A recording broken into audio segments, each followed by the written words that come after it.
Welcome back to the RealWise Podcast. Today, my guest is Federico Engel, Managing Principal of Butler Armsden Architects.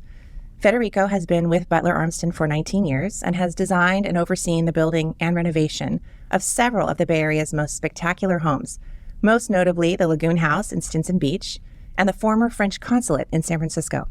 The firm's designs have been featured in several publications, including Architectural Digest, the New York Times, and Lux Magazine, among others. Federico is passionate about all things design, and he loves working with his clients to bring their visions to life. I'm looking forward to our conversation today, and so welcome, Federico. Thank you, Stephanie. Very happy to be here. We're going to have a nice conversation today about agents and architects working together to serve our clients. But I thought before we dig into that, you could tell me a little bit about your work and what inspired you to become an architect. Great question. Thank you very much, Stephanie. Let's see. I think I'd like to maybe start that question kind of as, in my career, once I became an architect. And I graduated from Cal Berkeley and had a stint with another wonderful architect here in San Francisco for 4.5 years before I joined Butler Armsden Architects in 2004. So almost 20 years, going on 20 years next year, which goes by very, very fast. And I think, I've always wanted to be an architect, always loved design, always loved kind of working with people and context in terms of creating something unique. And I really, when I started at Butler Armsden, I think that passion kind of was directed more towards what we do in the firm. We specialize in single-family residential homes. We do some multifamily work that is kind of also informed by our single-family work. So there's all this commonality between those types of works, but we really focus on single-family homes, and we really focus on working with individuals to kind of collaborate and have their ideas come into reality. So it's kind of a story, I think, of the individual as well as the context of the site. And oftentimes, especially in San Francisco and throughout the Bay Area, you're working with a specific context, whether it's an existing Victorian. In San Francisco, you mentioned the French Consulate. That's a 100-year-old historical home that we renovated. So you start with something. You don't start from scratch. And I think the important thing and the value that we bring is really going deep into what is that history, what is that context, and how do we renovate it, how do we elevate it, how do we make the home kind of work for our clients. Yeah, and thinking through how they're going to live in it now. Absolutely. As opposed to 100 years ago. Yes, yeah, and it's amazing how different, people lived 100 years ago. We work on some homes, some Victorians especially, when there were no cars, for example. So there's no garages, there's no parking. Views seemed not to be very important back then.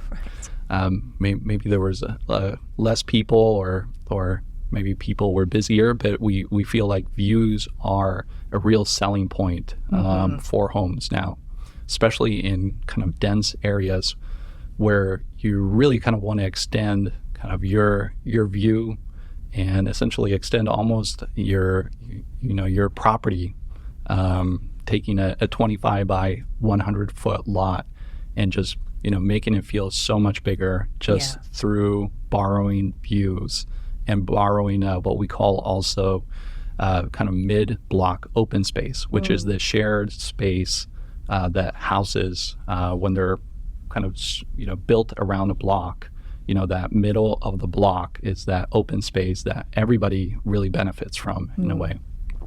Did you think then that you wanted to be an architect because you were interested in the design piece, or was it a people connection?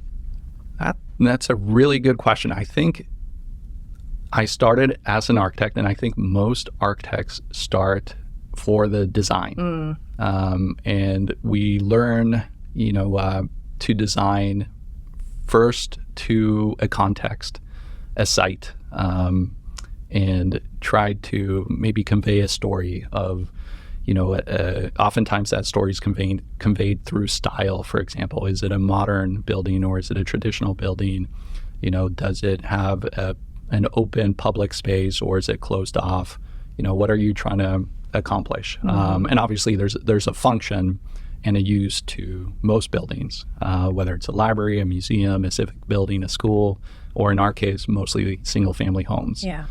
And then kind of I think the next layer that I've, have learned to appreciate more and more these last 19, almost 20 years is really the story of the individual, the homeowner, and how you weave that story and, how they want to live, how they project themselves onto that structure. So, and I think when you're successful, you can combine all that. You can combine the, kind of maybe the history of the site, the context, make it look beautiful, and also make it very unique and very special for the client. To feel like those people when you walk in, the house belongs to them. Yeah. Absolutely. And that's something that, we take a lot of pride in terms of our portfolio.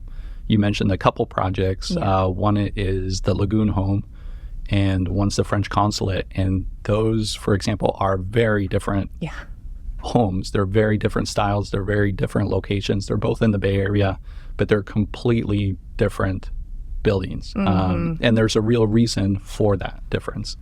And identifying it and kind of using that to really design appropriately is something that, is kind of fascinating, and it's fun, it's interesting. It really, kind of keeps us as designers inspired and learning something new kind of every day. Can I ask you a follow-up to that, which is when you talk about bringing your client's vision to life, do you have, I assume you have clients that are more trusting in you and kind of want to put it on you to make decisions. Do you enjoy that process, or do you more enjoy the process of actually bringing, when they have a perspective and a real personality and wanting to make an imprint on the house? I mean, where do you find a balance, and which client do you like better? I love kind of the diversity within the kind of the single family range of projects that we do, the diversity of types of homes and the diversity of clients. And I love learning from each one of our clients. They're just as unique and special and talented as our, hopefully, homes turn into be. So, I appreciate, the clients that are, especially repeat clients tend to have a high level of trust in us. And there's also kind of a shorthand of, communicating and talking. And, there's an efficiency and a trust and a speed kind of built into, working with clients on their second or third or fourth or more projects. So that's where I think there's a really trusting relationship, and we see eye to eye very quickly on aesthetics, on program, on function. Oftentimes we have the entire team because it does take more than an architect and a homeowner to have a successful project. There's layers of engineers, structural engineers, and ultimately the contractor too. The general contractor has a huge responsibility and load in terms of a successful project. And again, defining all those pieces and having a team that has worked together, I think just takes out even more variables out of the equation. There's always so many variables in a project that you can't control.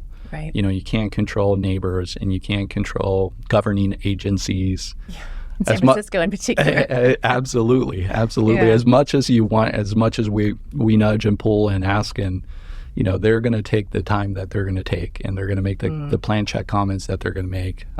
So we try our best, but there's sometimes those things are a little bit out of our control. But anything else, everything else in terms of logistics, everything, design, aesthetics, the more we can control, I think the more transparent the process is, the clearer the expectations, and the more successful the project is.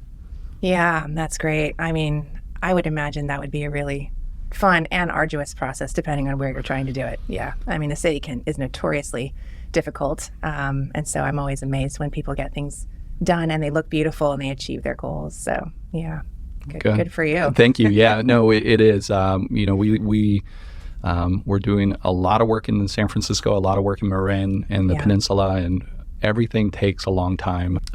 We're doing a project in San Francisco that, a 3-year timeline is usually the norm, exactly the standard for a substantial renovation addition project in San Francisco. There's new construction or tear downs in San Francisco that we are working on, and the time frame for those projects tends to be more in the 5 to 6 year range. My goodness. And we wonder why we don't have any housing. Absolutely. Yeah. Absolutely. It's a really, really, really complex process. Which makes sense because the density and the nearness of neighbors and the impact that a project can have on neighboring buildings and the neighborhood in general is important to consider. But I do feel like the red tape it's pretty hard. I'm glad to hear you say that 3-year mark, because that's always a question I get asked as an agent. And I say, if you're going to stay in the envelope, much easier. If you penetrate the envelope, it's 3 years. Easily, yeah. Exactly. And it varies project to project. Everything's unique. But I think for a standard for kind of, to be able to set expectations relatively early, that's a good starting point. Yeah. Okay, well, that's usually my job. I have to do that. And then if they're on board, then I can call you and say, okay, well, let's get someone in here to talk to you more in detail. Absolutely. Well, we decided we were going to talk today a lot about the partnership that can be really beneficial between architects and agents. And, I believe an agent should have lots of people in their Rolodex that they can call, depending on what the client's goal is, and an architect or a few architects, depending on price point and where exactly that home is, can be important to have some people in your Rolodex to call. And so in your experience, when is really the most beneficial time to bring you in? Because I wonder sometimes if I'm bringing somebody in premature, and I wonder if you can speak to sort of, what is the best time to bring an architect in, and what is the value that you can add? I don't know if there's a perfect kind of answer to this one in terms of like the right time and the right project, but I'll give a few examples. There's a few clients that are actively looking for homes, and they have a real estate agent. Yeah. And we've visited multiple homes with them, especially in San Francisco, where the development opportunities are sometimes limited, sometimes very specific on what you can and can't do, and sometimes also subjective. And if you're looking to take a Victorian in San Francisco, because we've used that example before here, what can you do to the front of the house? What can you do to the back of the house? Can you go up? Can you excavate? We have a lot of experience kind of answering those questions. So I would say, going to my example of clients who are actively looking for homes, they might see something and it kind of piques their interest, and they just call us up, or the agent calls us up and asks, what can we do here? What can't we do?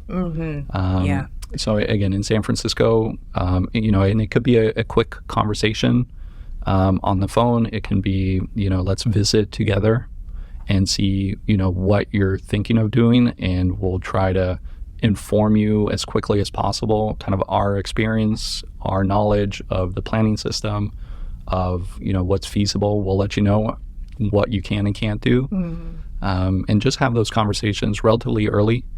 While they're shopping. Or, I think, if they're thinking of a substantial project like that, the earlier to have those conversations, the better. Because there's, obviously we talked about timeframes, thinking of 3 years or possibly more for a project in San Francisco. You want to be thoughtful about that from day one. That's right.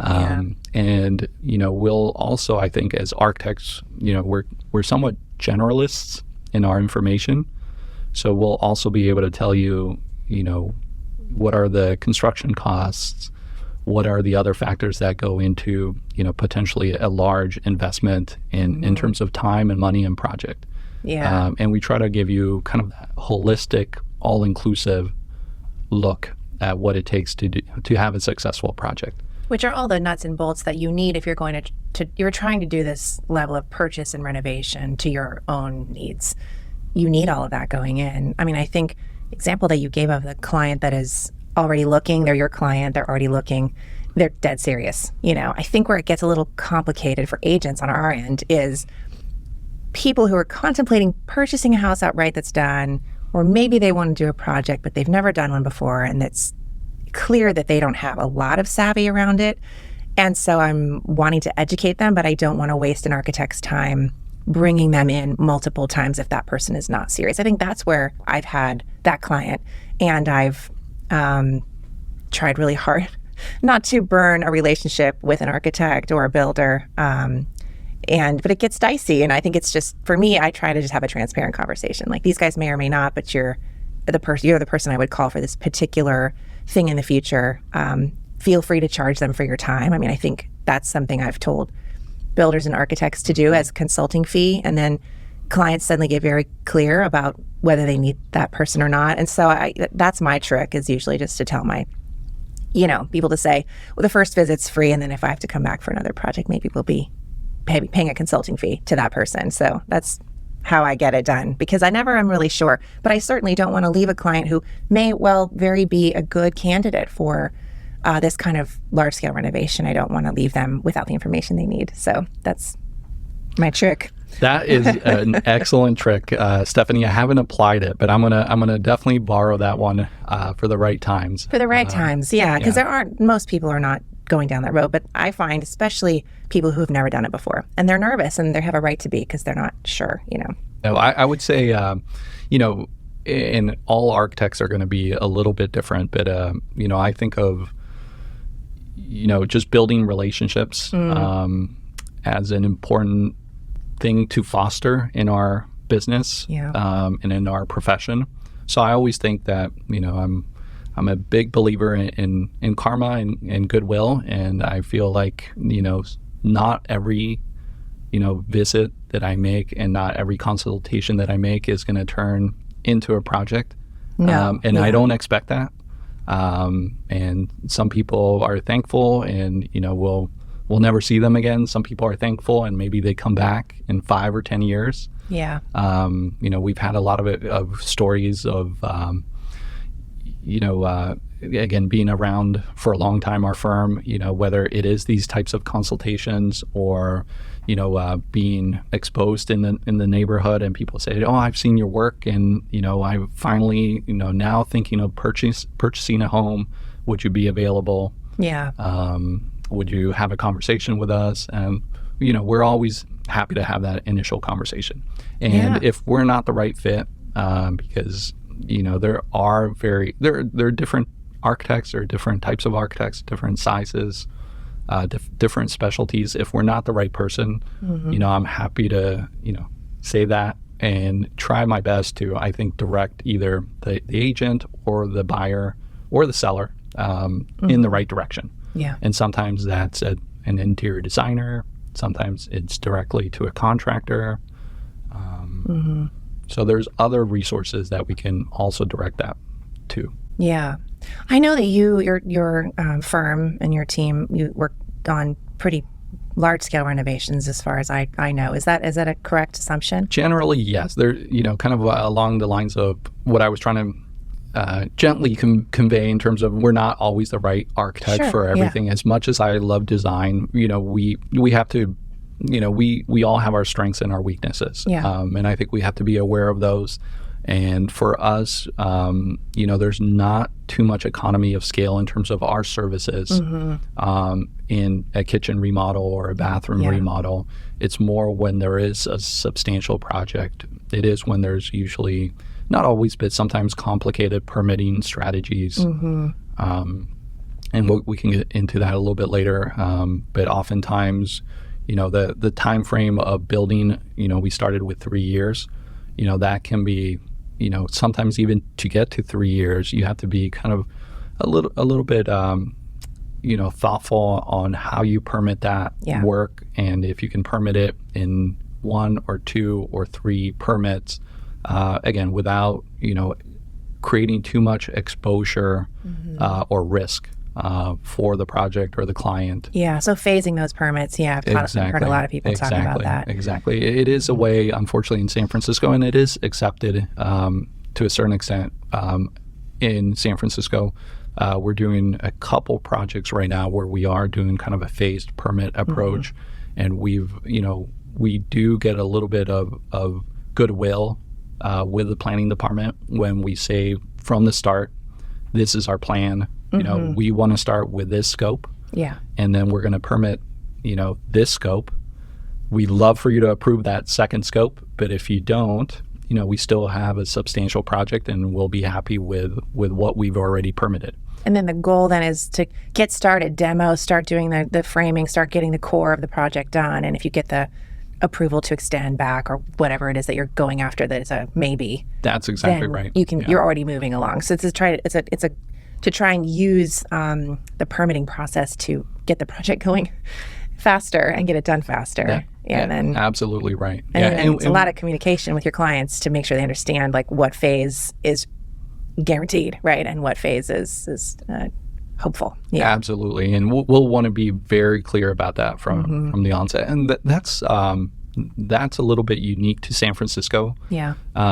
Everywhere else we work in, it is kind of a more direct kind of one permit approach. Yeah. Unless it's something that we go back in for in terms of a substantial change or substantial addition, we'll go back in for a second or third permit or however many are needed. Yeah. But most of the time, everywhere else that we work with or all the other jurisdictions really want everything bundled in one package. I hear a lot of people in Sonoma County where I also work complaining about building department up there, and I was like, you have no idea. Yeah, the city is a unique challenge. Absolutely. Yeah, and it's one of those situations. I know a lot of planners in San Francisco on kind of an individual basis, and they're all fantastic. They're all working tremendously hard. They're all very thoughtful in terms of their policies and really trying to move San Francisco forward. And then there's the inevitable backlog of permits and projects where we find ourselves in. And it got worse, I think, during the pandemic, didn't it? Because they just were understaffed. Absolutely. And, so it's sort of a big mess right now. I think that they're working, I'm sure, diligently to clean up and get through, but it's a lot. Yes, and they're actively, I think I just received a newsletter yesterday about, a new kind of expedited process that they're going to implement. So they are, they're all, again, as I mentioned, on an individual basis, even as a collective, they're all working towards the kind of the betterment of the system.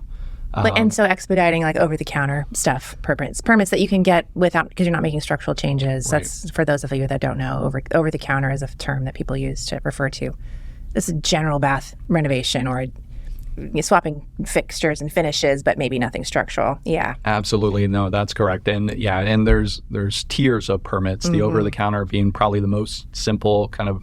But even that's become more complex. I know, exactly. Yeah. And then there's, you go all the way to demolition permits that have neighbor notification and conditional use and planning commission requirements. So. I think it's the neighborhood notification piece, and if that gets a snag, that's where a lot of people abandon ship because they just can't stomach the conversations and the difficulty with neighbors. If there is a neighbor that's really intent on contesting it, it can get dicey, but absolutely, and that's where I think an experienced architect also comes into play.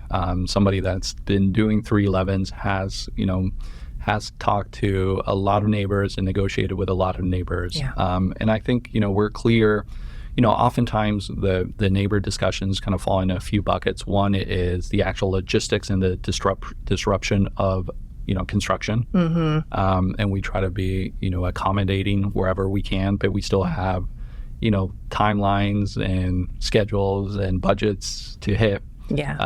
So it's kind of a fine line on how much you can accommodate. We're doing a project in the Sonoma coast where you're allowed to work actually 7 days a week. And we have an aggressive construction schedule and the contractor's working on Saturdays. And originally the neighbor asked them not to work on Saturdays, and we very kind of firmly but politely said, sorry, Yeah. we really, need to work on Saturdays. Yeah. We'll be thoughtful. And wherever we can, when we have large machinery or noisy, loud work, we'll let you know in advance. But, so you can plan. So you can plan, but not always. And then, going back to San Francisco, I think the neighbor concerns that often come up are view rights, Yes, light and privacy. And I think it's important, while I value all those things, San Francisco is a dense urban environment, and the planning department and planning code doesn't protect views. So they protect light and privacy, but they don't protect views. And we often try to or find a balance, because ultimately our clients need to live you want them to live there in peace. Yes, right? exactly. Somewhat in peace with their neighbors. Yeah. It is a community, and I think most people are kind of thoughtful about that. And find a level of compromise. And I think we're pretty successful at kind of advancing kind of that agreement. I live next door in Noe Valley. I live next door to a renovation, and it was not. Thankfully, they did not expand the envelope, so it wasn't 3 years. Although it felt like 3 years because I think they broke the foundation 3 times to pour it.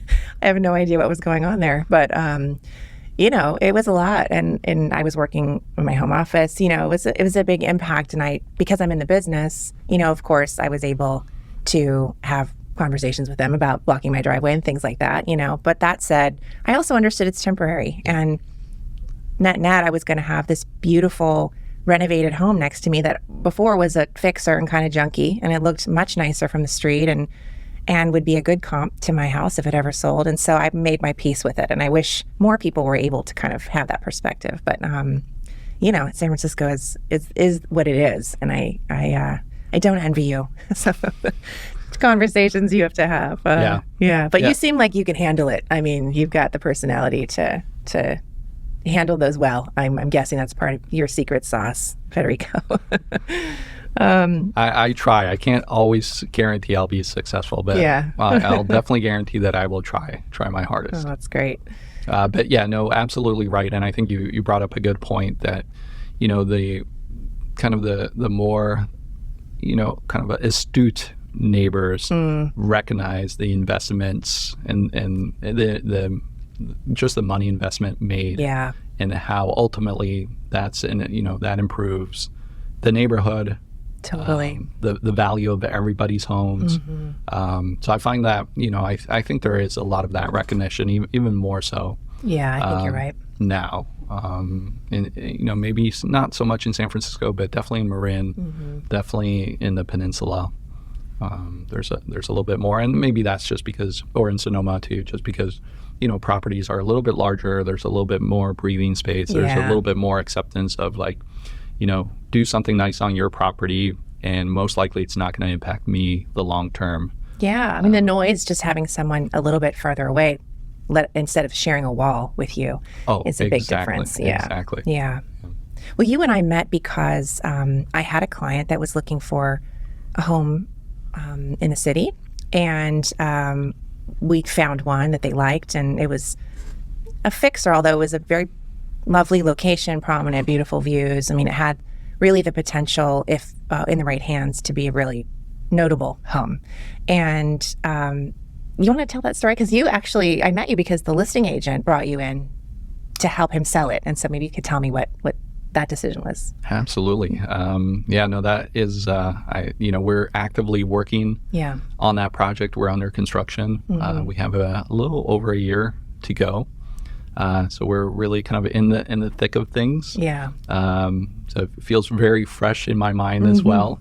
The story started with, as you mentioned, kind of a very prominent location in San Francisco, kind of beautiful area of the city, a place we've done a lot of work in, and a very obvious fixer. Whoever bought that, I think, recognized that they would have buy a project, and the listing agent also recognized that and asked us to put together, some ideas down that could help a potential buyer. And we have kind of mixed feelings about that. Sometimes it's successful, sometimes it's not. The mixed feelings originate in kind of how we started this conversation in terms of our design approach, which is twofold. There's the context, but there's also the people. The person. So in this case, this maybe is an opportunity in terms of like, what would we design? What do we think is appropriate for this house, for this location? And make, kind of think of what would work for a number of people, whether they're a young family or an old family or multiple kids or no kids, and kind of think about, again, what would we do to this home? And that's what we put together for the listing agent, just to kind of start the conversation. And as I recall, they were drawings. I don't believe you hadn't done any real calculations or anything. You had done design drawings, like by hand, I think, right? It was, I can't remember. Maybe there was a rendering of some kind that was included. That might be what I'm remembering. So we did, and I forget, I believe we did kind of the design drawings, the floor plans, whether they were done by hand. Sometimes we like to do them by hand just because it gives the optics of, there's a little bit more flexibility. Yeah, we can change that. Yeah, exactly. We can make it unique and customize it, which is ultimately what we like to do when we're working with clients. Yeah. But I can't remember. I think in this case it might have been drafted, and then the listing agent had just commissioned some renderings, because obviously, the intent there was to open up, especially the back of the building, which had been severely kind of tortured and compromised with a number of small compartmentalized rooms. And there's such amazing views off the back of this house, like the views you want in the city from this house, and they were all walls. Absolutely. So, I'm not sure if this is a fair example, because this is the prototypical project where you bring in an architect very soon, because the problem for the house was very obvious. Yeah. The fact that it needed substantial work was, again, also very obvious. And that whoever purchased the home, whether it was a young family, maybe even a single person, that the value of the property was in the view on the back. So almost what we call kind of the problem was the design problem was very evident, and the solution in terms of opening up the back, kind of making the spaces as open as possible, taking advantage of the view, was also, I think kind of obvious for everybody. Totally, yeah. But I thought it was interesting, and I liked this strategy because you don't see it a lot. I mean, I think because when you're working in the luxury market at the upper end, this is something that an agent could use as a strategy to help open the buyer pool. Because just because somebody has the money to purchase a home and do a project doesn't mean that they have the vision. And lots of people walk through homes like this and they get immediately turned off. I think the color of the house was just this khaki, drab, brown. It was just the worst. And everything about it felt very sad. And the furniture too. It wasn't staged. It was furnished very sad. From the previous owner. Yes. And not very well furnished. Right. And I think, I don't know all the history there, but I think it had to do with her particular history. That said, he, brought you in to create these renderings, and he had them on the dining room table, and he was very, interested in kind of sharing his vision. And I think as a listing agent, that's a really great strategy, because you're not going to get, you're not going to stage this house and spend what that house would have spent, I don't know, $80,000 to stage it properly, and then you still are and paint it and maybe more, and you're still dealing with a fixer. And so I think he was wise and shrewd, and he did not do that, and instead he created this vision for what it could be. And my clients were very excited about it. And I think they needed a little help in terms of seeing what it could be, but they loved the location and the potential for the view and the size, and it was going to meet their particular needs of their family as well. That said, I think it was still a little esoteric. And so then you did something that I thought was really great. Was that you invited us, me and my clients, to come and look at several projects that you had finished and were under construction at the time. You want to tell us about that tour? Absolutely, because that is, I think, kind of one of my favorite things to do. It was really fun. Yeah, in terms of looking at completed projects, it's always such a privilege to be able to go back to these homes and sometimes see the clients and the owners catch up and see how the houses have kind of weathered, hopefully for the best. As an architect, I also find construction sites and projects under construction just fascinating. Yeah. There's so much that goes into them, as you know. I mean, so many trades, so many disciplines, so many materials. I always think of construction in terms of layers. And you start with the framing, and then the insulation, and the waterproofing, and the sheetrock, and then the finishes and wood floors and tile. It's just fun to see how a house is transformed. Agreed. Kind of at every stage. But I think that brings, as you say, it is hard to translate. And I'm trying to picture where we were 2 years ago, or maybe a little longer. We had the house, the fixer. Yeah, we knew what the property was. We had a plan. We had some renderings. But how do you get from step one to the rendering stage? And what does that look like? What does it take in terms of time and money? But also, I think having the right person kind of guide that process. That's right. And I think a kind of a picture says 1,000 words, and visiting a project and a completed project to see kind of from what the current home is or was and what really could be, I think is super valuable. And then also kind of that in between stage of what a project, and I actually think that was probably the more successful kind of tour with our client, in terms of, because there were moments of kind of, I think, the project was still under construction. Yes. But I remember, there were moments of, I think, real wow architecture and real wow design. And it still left a little bit to the imagination. Yeah, I agree. I mean, I think it's so hard. These are folks who are game and could afford to do it, but to take the leap off the cliff to do this scale and scope of a project, I think that tour really helped them make that decision, because they saw, it in action. We saw one that was really under construction. They were kind of doing some flooring and so they weren't in the final finishing stage, but a lot of the underpinnings were finished, and they were starting to put, you could start to see what was going to come together there. And there was some really spectacular finishes that were going in as well. And then we saw one finished project, which I think also really, and you talked us through what you did there. And I think for them, I think they began to understand that this could be a reality. It became clear that you had been successful. Walking another set of clients through that, I think it really, and it got them excited too, for something that I think they were already excited, but then when they saw how, what was possible, I think they got really excited and never looked back. Yeah. Perfect. Yeah. No, exactly. I think it is an undertaking to do a project in San Francisco, especially a project in the Bay Area, probably in general as well. So you have to start again with as much knowledge and as much transparency up front. Which you did. I remember being on Zoom calls and going through, budgets and phases and time frames, and I'll estimate, of course, because we never really know what the client will end up choosing. But I felt like they didn't just get excited and write the check. They definitely were walked through, which I thought was great, because I felt like I could hand them off and that would be a success.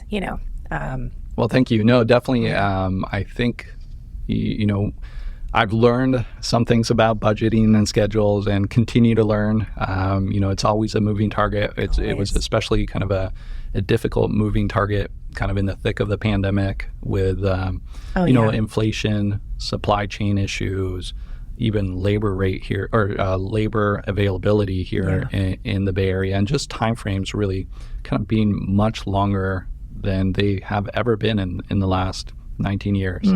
So do you see that changing now? I'm curious about how the interest rates and how that's cooled our market in general. Have you seen that play out in this particular segment? Good question. And I think about this, and I try to compare notes and ask around everybody, whether it's general contractors, kind of our peers throughout the industry, have certain different, lenses and visibility into these things, whether it's agents, whether it's general contractors, subcontractors, structural engineers. Yeah. There's a project flow that's kind of unique to each one of them, and if you can kind of have enough experience to see where they are, it gives you a little bit of a kind of a market analysis throughout the industry. And I would say, what I hear is the supply chain is completely back to normal. Yeah. Which is fantastic. You don't have to wait a year and a half for a fridge anymore. Yes. Although fridges are, I think, the last thing. Oh, no, of course. So we've also adapted, and we buy our appliances, way up front. We buy our windows. In many ways, I think, it's made us a little bit more thoughtful and efficient in terms of, leading the process, and how to, purchase things, how to design things kind of at the appropriate times. Yeah. Having things on site that you've got it there so you can meet your deadlines too. Absolutely. Yeah. But I think going back to your question, supply chain was huge. That's normalized back to normal. And we now have the additional kind of lever that we can pull that we're, again, much wiser in terms of when to order and how to order and order in advance. I would say general contractors are a little bit more available. Yeah, that was my question. How has the demand for projects been impacted? Exactly. There is a little bit more interest and more bandwidth. Let's see, we're have a few on the board projects, and most of them, not all, sometimes they come pre-qualified with a general contractor, which has its own advantages. Again, in terms of if that trust is there, you have, so many more tools in terms of transparency and pricing, and options that you can kind of plug in or plug out, depending on your price comfort or your project comfort. But we're looking at a few projects that have interest, from 2, 3, 4 general contractors. So that's good. Interesting. Good to see. And I think subcontractors are also kind of up and down. And then so not so frantically busy. Yeah, exactly. Sometimes it does take a few days or a couple weeks, depending on who it is, to get them out. Especially if it's a small scope. Sure, that makes sense. That needs to happen. If it's a more sizable amount of work, you can usually get a better attention. Sure, yeah, makes sense. How do you find the current market? But I find, again, I've been doing this for a little while. I've gone through a couple recessions. There's, the market is... Things ebb and flow. This is the way it goes. Exactly. I feel like some months are up, some months are down, both for real estate, both for architecture, both for, project inquiries, both for actually getting projects. Same. I feel like the market that we're talking about that you tend to work in, and that we have a shared client, is the luxury market. I think that we've seen a number of kind of bigger ticket sales happen recently in San Francisco. I think people who have resources see that the city, in particular San Francisco, has been discounted, and so they see an opportunity to purchase something.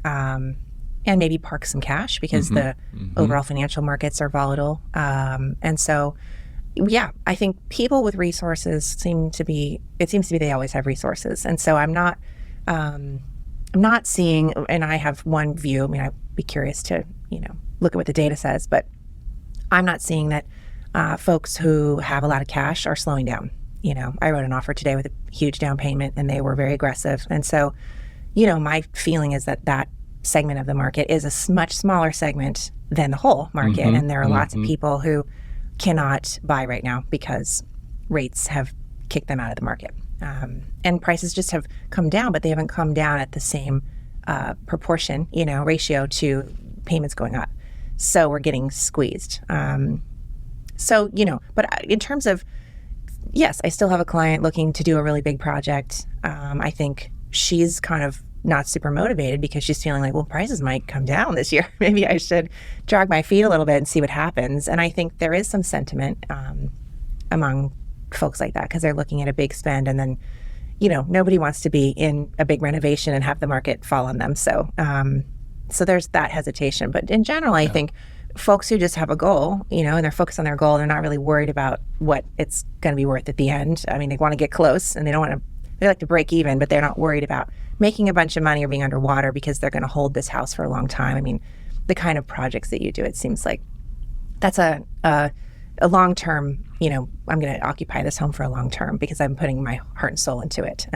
So we're not really seeing the sky fall, which feels good. Yeah. Absolutely. And I think going back to, your comment about construction costs potentially going down, I get that question quite a bit in terms of should I wait, 6 months or 12 months or a year or 2 years, will prices come down? And in my experience, while kind of real estate is a little bit more up and down, construction costs rarely go down. Right. I don't know if this is what the viewers want to hear. Once the contractor can charge that much for that project, they don't really discount it unless they are really lean. Yeah. Exactly. Yeah. And, that there's, that cost or that kind of, cost approach, is the general contractor, but it's also all the subcontractors. Yeah. And I think, it's such a big group of contractors that do build a house. Yeah, absolutely. That it's very hard for everybody to suddenly agree and say, okay, we're all going to drop our costs or prices 10 or 20%. Yeah. I think the thought about, at least that one client, I think the thought is that the real estate market will suddenly, because she's looking in a market that even though rates have been going up, prices have not really come down much at all. Mm-hmm. And so she's feeling like, well, if rates are going to be sustained at this level, will that eventually move in the other direction? And time will tell. It just really depends on inventory. Right. Yeah. But it's always every time you get used to it, it changes, right? So I wanted to ask you some more design-related questions, because as agents, we walk through lots of houses and we see stagers and like, we're fixing up homes for sale, and maybe we're doing some quick cosmetic refacing. Mm-hmm. And this is not in the, super high end. This is in, the high end in San Francisco, the median price in the city is, 1.6 or something like that. So, for people listening outside of the Bay Area, that everything's going to feel like luxury, and it kind of is. But that said, we see the stagers grab onto these design, the design elements of the moment, and I'm thinking of like this really striated, marble-like quartz product that we're seeing, become very ubiquitous. And I wonder if you have thoughts about some of those trends, and also maybe anything that isn't on our radar yet that your clients are really wanting. That, great, another great question, and difficult to answer. I might not be the best person to ask this question, because as an architect, I think of kind of our work and what I try to achieve in our projects is a little bit more of this timelessness. Yes, I'm happy to hear you say that. So I kind of operate in terms of decades, or ideally in centuries. Even though I'm not going to be around in a century, I like to think that our homes and our projects will be, and they might be remodeled and resurfaced over the years. But in general, that the design is strong enough that it's going to hold up. Yeah. So again, that kind of sense of timelessness and permanence and purpose is, I think, kind of some of my kind of values in terms of design, so but that said, I think if without going to the actual fads of the most popular stone or the most popular plumbing fixture or paint color, that changes probably every year or every couple years. I think what I am seeing and hearing a lot when you can do it is kind of a high level of quality and a high level of comfort, but in a kind of a warmer, maybe less pretentious package. Yeah. People want to be, we've learned to spend a lot of time in our homes these last 3.5 years. Mm-hmm. And I think people want to be comfortable, and they want their families to be comfortable and their guests to be comfortable. I think there's a little bit less, need to display. And, just a little bit more relaxed comfort level. And, I think there is a little bit more, when you combine that with a modern kind of package of design tools in terms of large windows and large openings, large spaces that flow together, but still have areas where people can gather and where they're comfortable. I think that's what kind of resonates with me and a lot of my clients. Some of the program elements that I see more and more are the fitness rooms and the gyms, and kind of the wellness areas. I think there's a real sense that we're all kind of tied in terms of our health and our well-being and our mindsets. It's all part of the same, and living healthy wherever we can and as much as we can, and spending a lot of time at home. Maybe if you can have a gym at your house versus going to the gym a mile or two away, is, I think, a great thing to have. Or bathrooms, I feel like, have become a little bit more kind of rich and more spa-like experiences. I think as we travel a little bit more these last a year or 2 years, people are really like kind of finding if you stay at a resort, for example, kind of, again, this rich spa-like experience, whether it is the bathroom at the hotel room or the actual spa, or the swimming pool and the hot tub. And they want to replicate that at home. Absolutely. So, kind of. I do too. All of it. Everything you're saying. That's wonderful. Well, I don't know Sounds if great. I don't know if it's a real estate problem, but the architect's problem is we design for everybody else, and we rarely do it for ourselves. Does that true? That it is true. Although I'm about to renovate my home, which I've kicked out for 2 years because of just being busy and also just the supply chain, all the things. I didn't want to have my house under construction for a year because we will be living on the property while we do it. So I did kick it out, and I'm begrudgingly getting it done now because I want the end result. But of course, the headache of going through it is always the thing you have to get over, and then to get what you want. I won't be redoing my bathroom, unfortunately, not this go around, but I want to.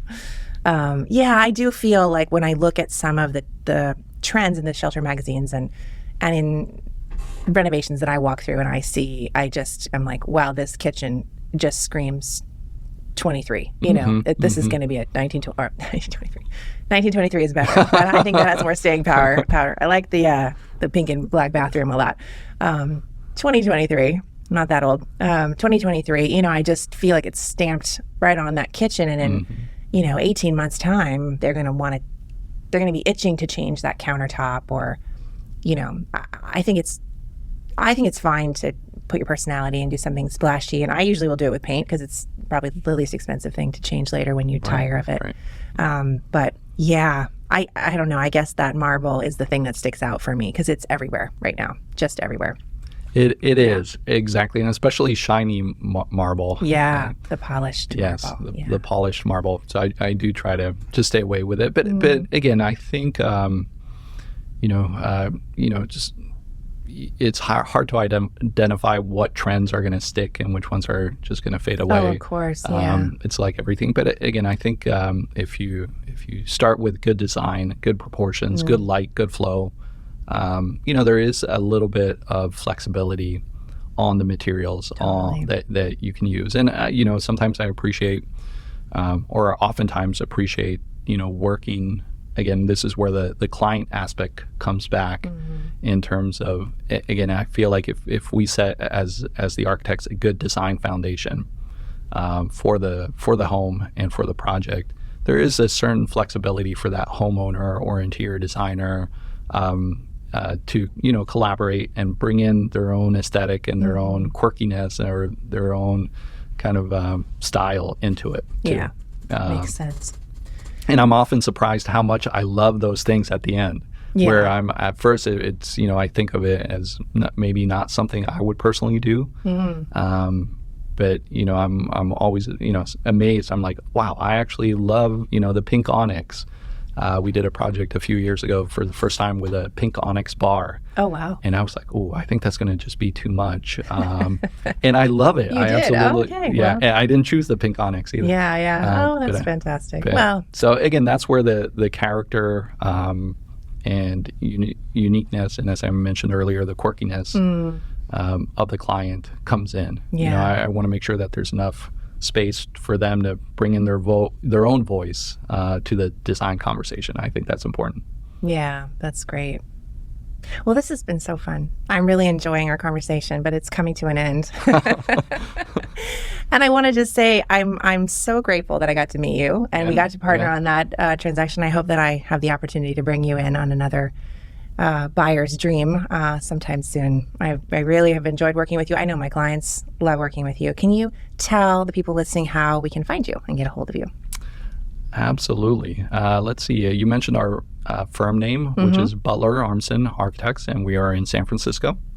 Our website is butlerarmsden.com. Great. We have an amazing staff, lots of talented designers and architects. So if I'm not available to email or visit right away, I'm sure somebody in my office can meet with you and your clients. Oh, that's great. Good news. Well resourced too. That's Absolutely. wonderful. Yeah. Absolutely. Well, thank you for your time. Yeah, and it was was- great to see you in person. Yeah. Thank you so much, Stephanie. I really enjoyed the conversation as well. Take care. Bye. Thank you for listening to the RealWise Podcast. If you like what you've heard, please subscribe, give us a 5-star rating, and share this episode with a friend. If you'd like to learn more about today's guest, please check the show notes.